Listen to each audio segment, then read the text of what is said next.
America 250 વર્ષની આઝાદી પૂરી કરી રહ્યું છે, પણ એક ઇન્ટરેસ્ટિંગ ફેરફાર દેખાઈ રહ્યો છે. આ વખતે ચર્ચા ઇમિગ્રેશન પર આવનારાઓની નહીં પણ જનારાઓની થઈ રહી છે.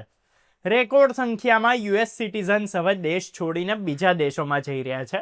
તો આપણે જોઈશું કે આવો ટ્રેન્ડ અમેરિકામાં કેમ વધી રહ્યો છે.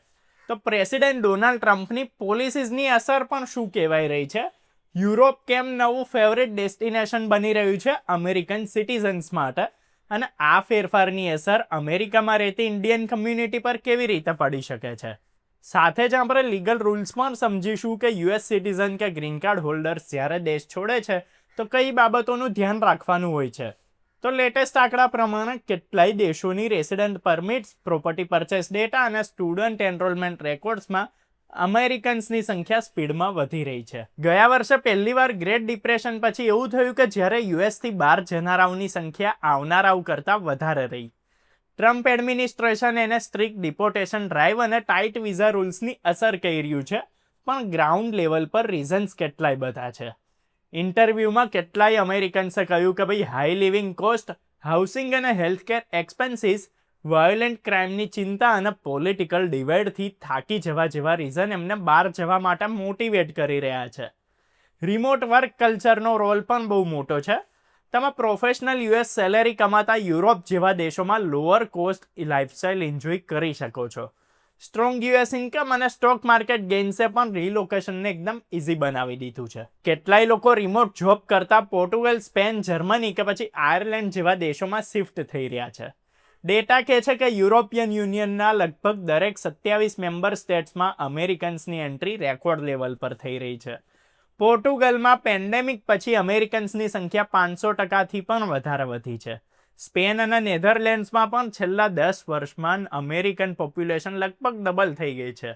જર્મની અને આયર્લેન્ડમાં પણ છેલ્લા કેટલાક વર્ષોમાં યુએસથી વધારે પડતા જ લોકો પહોંચ્યા છે. તો હવે નિયમોની વાત કરી લે કે એ શું કહે છે.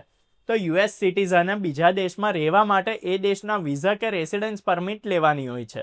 સિટીઝનશીપ ઓટોમેટિક રાઇટ નથી કે ક્યાંય પણ રહેવા લાગો. યુરોપમાં લોંગ ટર્મ સ્ટે માટે work visa, digital nomad visa, retirement visa કે ઇન્વેસ્ટમેન્ટ બેઝડ રેસિડન્સી ઓપ્શન્સ હોય છે. દરેક દેશનો પોતાનો ક્રાઇટેરિયા છે.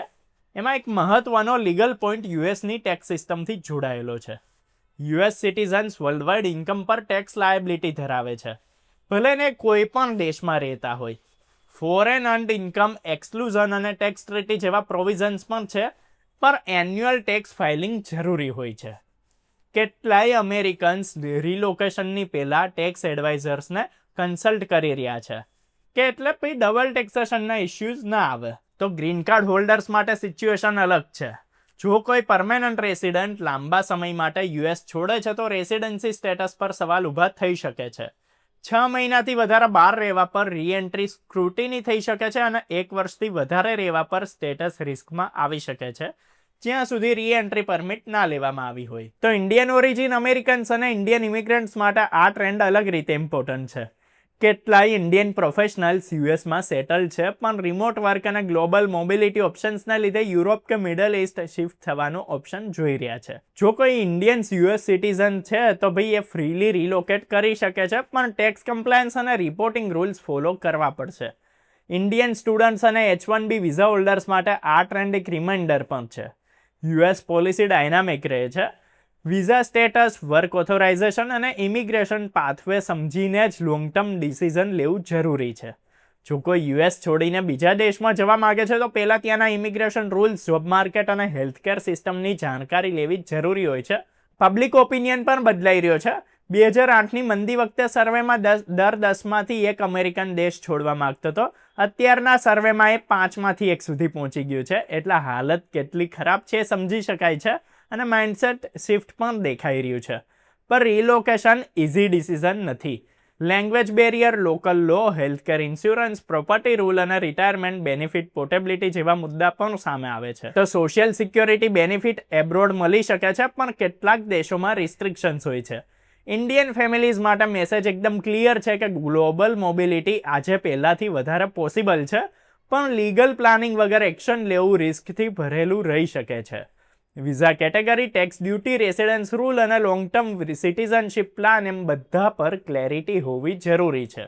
આ ટ્રેન્ડ ખાલી પોલિટિક્સથી જ નહીં પણ લાઇફસ્ટાઇલ ચોઇસ અને ફાઇનાન્શિયલ કેલ્ક્યુલેશનથી જ જોડાયેલો છે. યુરોપ લોઅર કોસ્ટ, હેલ્થકેર અને પબ્લિક ટ્રાન્સપોર્ટ જેવી સુવિધાઓ આપે છે, જ્યારે કે યુએસ હાયર સેલેરી આપે છે. લોકો પોતાના હિસાબથી બેલેન્સ પસંદ કરી રહ્યા છે.